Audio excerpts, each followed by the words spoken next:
So we know that cancer is a huge burden in our society, and it's actually the second leading cause of death among Americans. And a quarter deaths in the United States is due to cancer. My data will be looking at cancer rates in Maryland.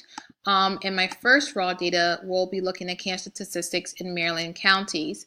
In particular, it'll look at all types of cancer, all ages, all races, in both male and female from 2011 and 2015. The data gives information also on age-adjusted rates, case counts, and also population for each county.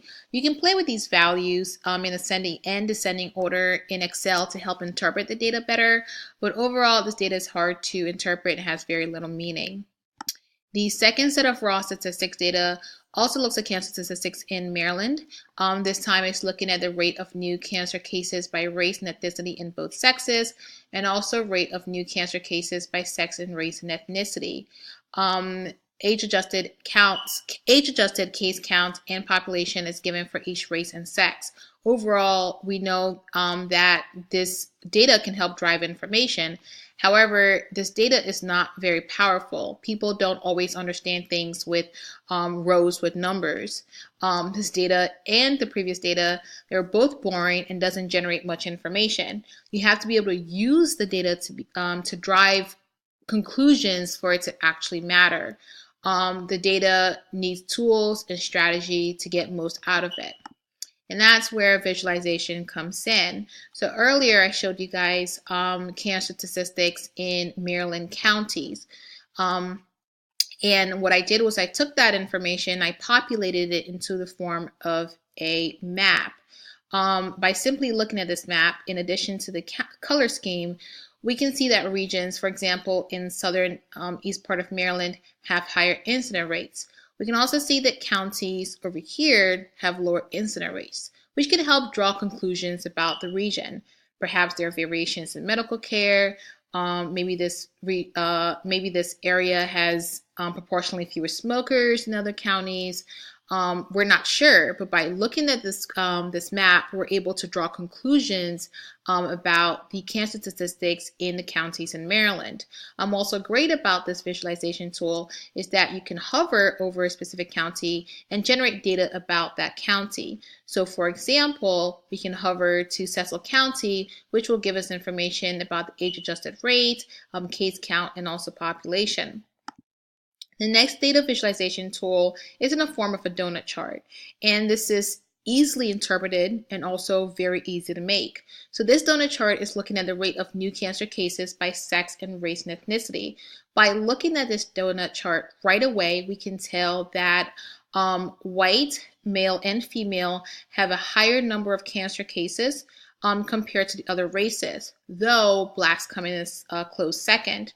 We can also tell the Hispanic and Asian Pacific Islander have the exact same rates, and they're incredibly lower compared to blacks and whites. And of course, American Indian and Alaska Natives are very little, almost at 0%. The next data visualization tool here is the use of bar graphs, and these are incredibly easy to visualize as well. I used a bar graph to show the rate of new cancer cases by race and ethnicity in both sexes.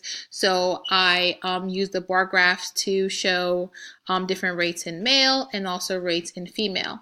By looking at this bar graph, we can easily interpret that in men, blacks have a higher rate of new cancer cases than whites, and then in female, whites have a higher rate of new cancer cases than blacks. So once again, using this bar graph and just looking at the length of this bar graph can give you much needed information about the data. So this project relates to many of the module topics. We know that data visualization continues to transform healthcare in many ways.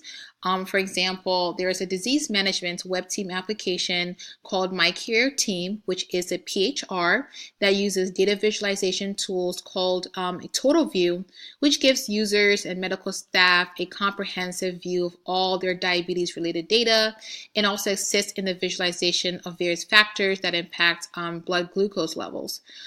In essence, it's a dashboard to all of the important information needed to control diabetes. It enables the user to help chart blood glucose readings and medications, meals, exercise, and insulin usage, giving an overall picture of how each item affects blood glucose readings. Of course, as a covered entity, MyCareTeam, which is the web management application, under HIPAA must assure that the individual's health information is properly protected. Though under HIPAA, the MyCareTeam application is allowed to disclose information gathered from the visualization tools and other information on the site with the user and also their healthcare team. The Department of Health and Human Services, courts, and also government bodies have the right to access this information as well.